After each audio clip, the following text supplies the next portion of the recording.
Tout d'abord, j'avais fait mes études à Alger, à l'École nationale des beaux-arts d'Alger.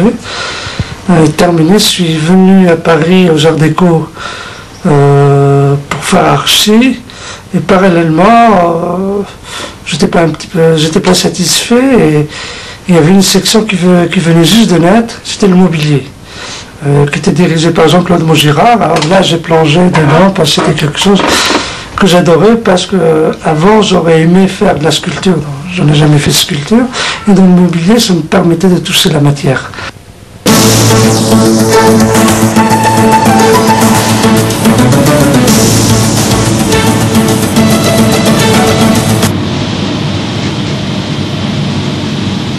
Avant, au Beaux-Arts, j'avais envie de faire de la sculpture.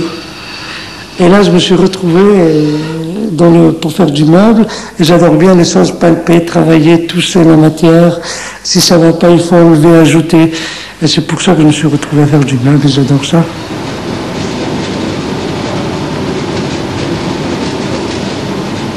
À Alger, c'était un autre monde, et à Paris, c'était un second monde. Donc à Alger, on a eu tout ce qui était un petit peu la base, qui était un petit peu très artistique, une autre mentalité, où on allait doucement travailler. Les meubles qu'on réalisait, c'était un petit peu des meubles très affectifs. Mais par contre, à Paris, c'est un monde où il y a énormément de concurrence. On est venu, on s'est adapté un petit peu sur un langage international. Ce que les enfants faisaient de l'industrie très stricte, très dépouillée au niveau du graphisme. Et lorsqu'on a commencé à voir clair, avoir une base, pas dire on est devenu mûr, mais de voir clair les choses. Et c'était à partir de là qu'on commençait à prendre un petit peu les détails, le retour vers le Maghreb, ces petits détails de la Casbah, ces portes cloutées, les sièges gainés. C'était à partir de ça de faire le travail de l'artisanat et de l'industrie à l'adaptation des deux. C'est à partir d'un détail qui a une essence d'un produit. C'est comme un coffre, on prend un coffre, le coffre il est très simple, il est très pur, mais lorsqu'on ouvre ce coffre, on trouve toute une poésie de tiroirs à l'intérieur, et c'est ça ce qu'on est en train de faire, ce que je suis en train de faire en ce moment.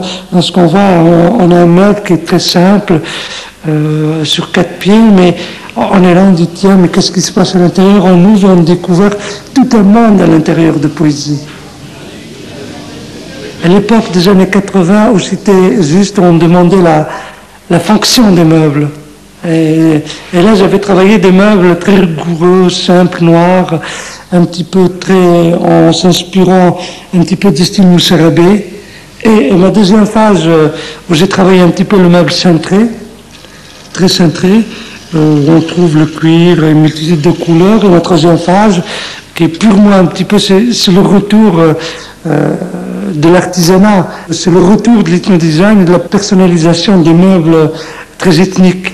Et comme Paris, c'est un petit peu une ville cosmopolite où on retrouve toutes les nationalités, et c'est ça qui fait ce mouvement de l'ethnodesign en France.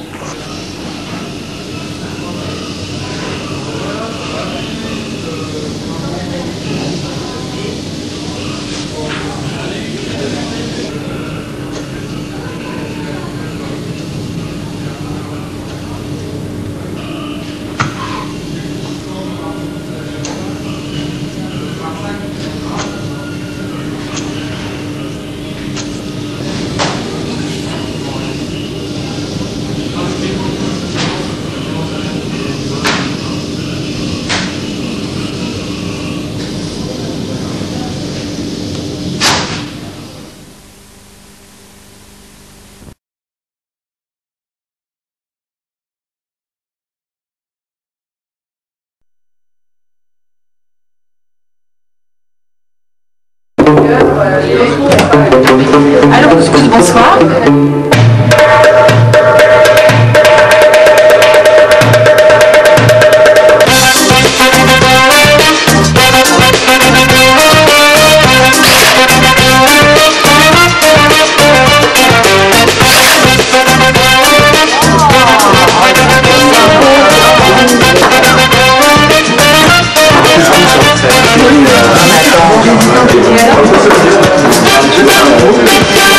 Nous livrons du couscous à domicile chez les particuliers, tout Paris, toute région parisienne. Je crois bien que le plat préféré des Français, c'est bien aujourd'hui le couscous. Et surtout le couscous royal, qui est composé d'agneau, poulet, merguez, boulettes. Et c'est en somme, c'est eux qui l'ont un peu inventé. Le couscous royal a été créé pour la clientèle proprement dite française. En Tunisie, le couscous royal n'existait pas.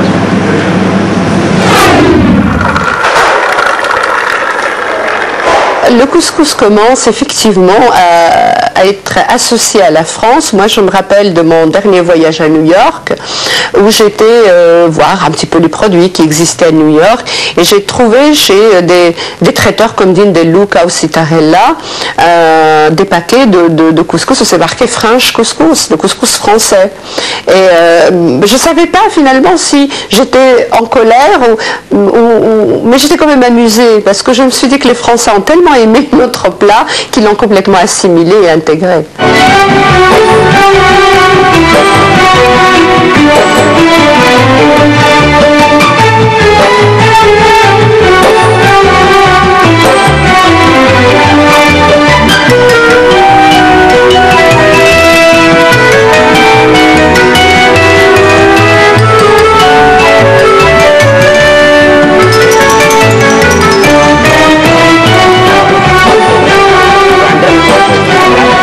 On mange du couscous dans les restaurants du quartier latin depuis les années 30. Mais l'entrée au panthéon français de ce plat né de l'autre côté de la Méditerranée est plus récente. Il arrive d'abord dans les bagages des immigrés du Maghreb des 30 Glorieuses, puis c'est la fin de l'Algérie française, le retour des rapatriés et le couscous, brusquement, raconte aux Français les saveurs perdues de l'au-delà de Marseille.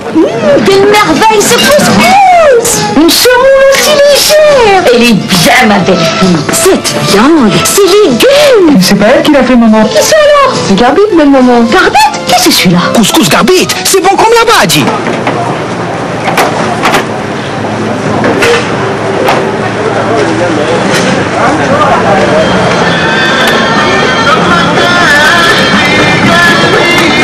En 1947, Paris m'a demandé. Et c'était dans un pas un cabaret, c'était un grand restaurant où il faisait des petites attractions qui s'appelaient le Soleil d'Algérie. Je ne suis pas arabe, mais je chante comme les Arabes. Et j'aime beaucoup les Arabes, parce que je suis né avec eux. Je suis né, on est né ensemble, on a grandi ensemble. Quand je chante, je pense un peu au couscous. Je ne sais plus quoi te dire. Alors j'ai une anecdote parce que là j'avais plusieurs fois qui venaient m'entendre, c'était François Mitterrand. Il venait avec des députés, il ne venait pas seul. Il venait avec 10, 12, 13 personnes. Mais à minuit, il venait à l'estrade et il mangeait le couscous. On va en arriver au pire, je m'en fous, vous le laissez arrêter. Allez, là.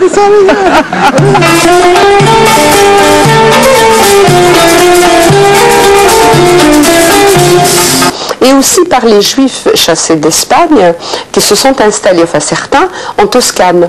Et on trouve le couscous en Toscane et en Sicile.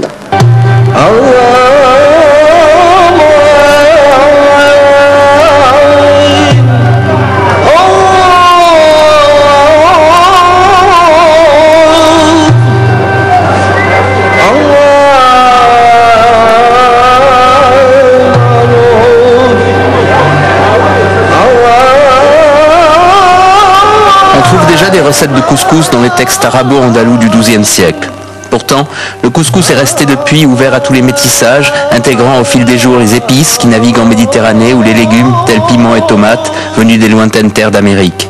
Et pour tout le Maghreb, qu'il soit musulman, chrétien ou juif, ce plat a fini par symboliser le partage comme un souvenir ou un espoir de vie commune. Maintenant, c'est rare que tu trouves une jeune femme qui fait le couscous, ça devient difficile. Chez nous, c'est les femmes qui font la cuisine, c'est pas les hommes. Le meilleur couscous, celui de ma mère. C'est de ma mère. Le couscous, par exemple, c'est le seul plat qui accompagne l'être humain de sa naissance jusqu'à sa mort. On trouve le couscous pour le baptême, pour le jour de la naissance, pour le baptême, pour le mariage, les fiançailles, etc. Et pour le deuil qui accompagne. Donc le jour où on accompagne pour la dernière demeure le maghrébin, le couscous fait partie de cette cérémonie.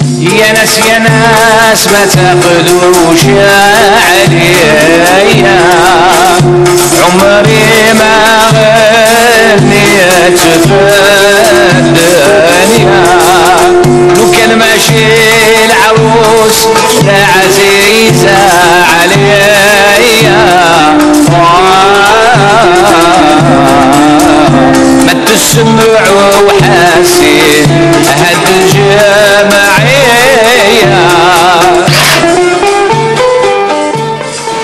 À l'époque, les gens qui préparaient, par exemple ma maman qui préparait le couscous, donc on voyait toujours cette petite couscous, la couscoussière en elle-même, en aluminium pourri, hein, qui était toujours sur le feu, elle était là, mais n'était jamais à table. Alors moi je pars du principe de dire que maintenant elle a le plaisir de poser un bel objet et de le regarder, de le contempler. Le projet était vachement intéressant lorsqu'il a commencé il y a 3 ans.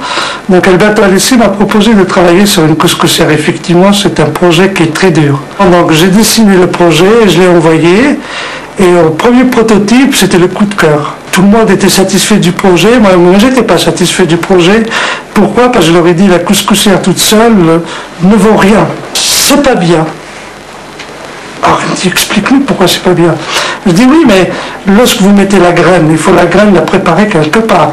Et c'est pour ça que j'ai développé ce concept en leur expliquant que la terre donne naissance au blé, ce blé qui est transformé dans cette graine, elle vient dans le couscoussier, elle est transformée, il faudrait qu'elle se revienne à sa terre d'origine. Donc c'est la gassa en terre cuite, en terracotta qui est transformée. C'est à partir de là effectivement que j'ai dessiné la gassa et j'ai mis ce chapeau chinois qui traditionnellement on le retrouve à Alger, chez les Algérois, donc pour pouvoir garder la chaleur. Donc la chaleur elle monte, elle redescend et donc la graine elle reste toujours chaude. Alberto Alessi zeigte sich auch gestern Abend in Hamburg stimmungsvoll. Im Stilwerk präsentierte er mit Co-Designer Abdi Abdelkader sein neues Couscous-Service. Und dabei bewies er seinen Anhängern, dass man aus den schönen Objekten auch wunderbar essen kann. À chacun son couscous, et pourquoi pas aussi un couscous grand style. Ouvert à tous les vents, le couscous fait son entrée dans la grande cuisine française et se métamorphose selon les humeurs des étoilés parisiens. Ce qui est intéressant, c'est le décalage du produit. C'est l'up, c'est faire un produit comme ça qui a une histoire très forte, et puis c'est up, l'emmener sur un chemin un peu buissonnier. Et ça c'est amusant.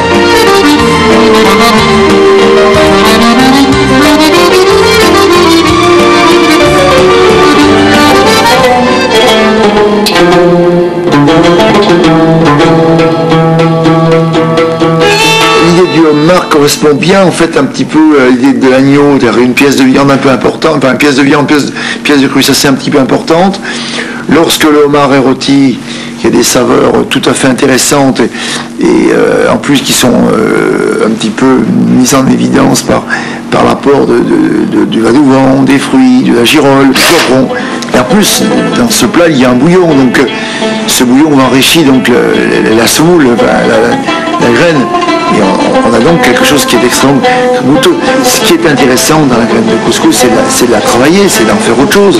Moi, ce qui m'intéresse, c'est cet apport chaleureux des cultures extérieures. Il y a des épices qui viennent des Indes, et puis des girolles qui viennent de Brive, et puis du sel qui vient de Guérande. Donc tout ça, c'est ce qu'est la cuisine française. C'est-à-dire une cuisine qui vit et qui évolue grâce aux apports extérieurs.